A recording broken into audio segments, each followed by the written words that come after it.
It's said that those who don't learn from history are destined to repeat it.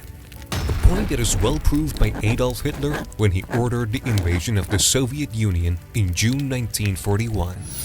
During the same month, 129 years prior, the Napoleon had crossed the border into Russia with similar lofty ideals of conquering the Red Army. That invasion famously ended in catastrophic failure, as with the Hitlers a century later. Operation Barbarossa, the code name for Hitler's invasion of the USSR, has gone down in history as one of the greatest military mistakes ever. It is estimated that during World War II, 80% of German casualties came on the Eastern Front, equating to more than 3 million lives. Hitler's two-front war proved too much for his fascist state, and ultimately the decision to invade the Soviet Union cost him the conflict. But what if Hitler never went east? What if Germany's military generals had convinced the Führer not to invade? How might the war have turned out differently? Simply put, Hitler always planned on invading the Soviets, as communism was the natural ideological enemy to fascism. Hitler intended to conquer the country, enslave or exterminate the subhuman native Slavic people, exploit the country's vast resources, and provide his master race the Lebensraum they needed. So for us to consider a world where Operation Barbarossa never happened would have to be one that didn't include Hitler. A more realistic approach to this question should therefore contemplate the scenario of Barbarossa being delayed, and how things might have turned out had that occurred. During planning for Barbarossa, Hitler's generals attempted to convince the Führer that such an operation would likely be a vast drain on Germany's economy and resources. Hitler ignored them, but let's pretend that in this new timeline he accepts their words of caution and temporarily puts a halt to the planned invasion of the East. Where might he turn his attention instead? By mid-1941, Hitler had all but given up on any plans to conquer Britain after losing the Battle of Britain. Could he possibly turn his attention back towards Blighty? The argument for is a strong one, considering the amount of manpower and resources that went into the Eastern Front. Without such a drain, efforts could be effectively piled into Operation Sea Lion, Germany's code name for the planned invasion of Britain. However, the argument against is perhaps even stronger.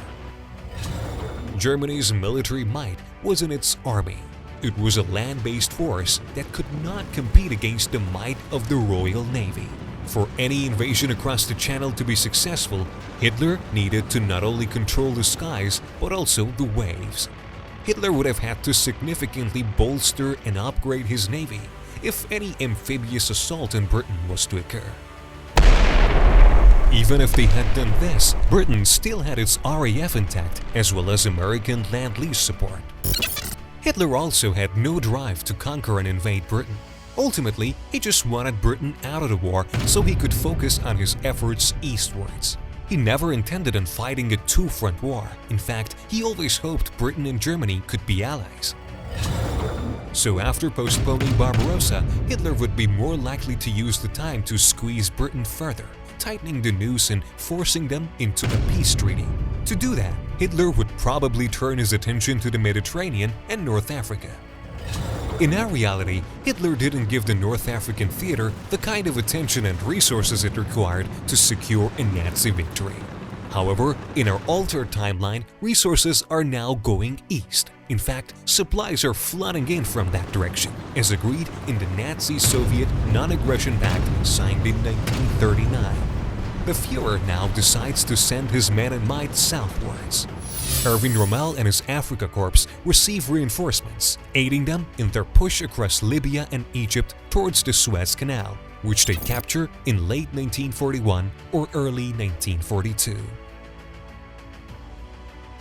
With the Suez now under Nazi control, the British have lost a major logistical supply route, and their position in the Middle East has been compromised. With his economic and military might still in the West, Hitler then conducts successful invasions of Malta and Gibraltar, putting further pressure on the British. The Brits are then either forced to the negotiation table or at the least prevented from making any efforts that might cause Hitler significant concerns in the West.